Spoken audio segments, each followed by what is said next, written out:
Hello friends, તો આજનો blog રાતના 8:30 વાગે ચાલુ કર્યો કેમ કે હું આજે ગઈ હતી વોકિંગ કરવા. તમારા ફ્રેન્ડનો ફોન આવી ગયો કે દીદી અહીં ઉપર જ છે, મારી ઉપર જ રહે છે. તો કે દીદી આજ વોકિંગ કરવા ન જાવું, આવો આપણે સાથે મળીને થોડીક વાતું કરીએ અને થોડીક વાર બેસીએ, ટાઈમ સ્પેર કરીએ. એટલે ત્યાં વહી ગઈ તો ઘડિયાળમાં જોયું 7 થી 8:30 વાગી ગયા વાતું કરવામાં. એટલે આજ થોડુંક મોડું થઈ ગયું એટલે અત્યારે જલ્દી ગુવાર પડ્યા હતા તો ગુવાર બટેટાનું શાક કરી નાખું. અને એના પપ્પા એ ડ્યુટીમાંથી આવી ગયા એટલે એ નાવા ગયા તો એણે કીધું કે તું મારા હાટું ખાલી ખીચડી બનાવી નાખ.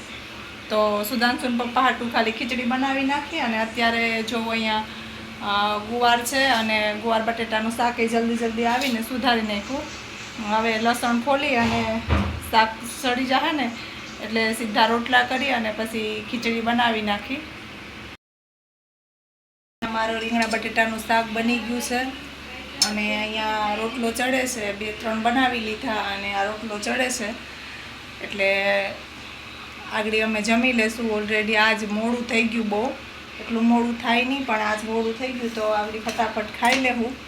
અને આજ મેં તમને પહેલાં કીધું એમ કે વોકિંગ કરવા જવાનો ટાઈમ ન મળ્યો તો અમે લોકો જમી અને પછી થોડાક એવા હાલવા નીકળશું.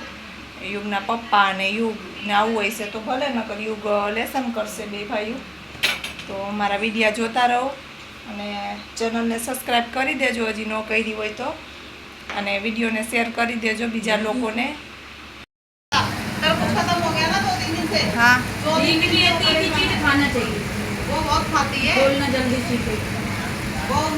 एकदम छोटा था, कितना बड़ा हो गया ना ये. अरे अभी मैं बैठी है, वो खोल के बाहर आ जाती है दीदी. हाँ, इसीलिए जब बाहर जाती हूँ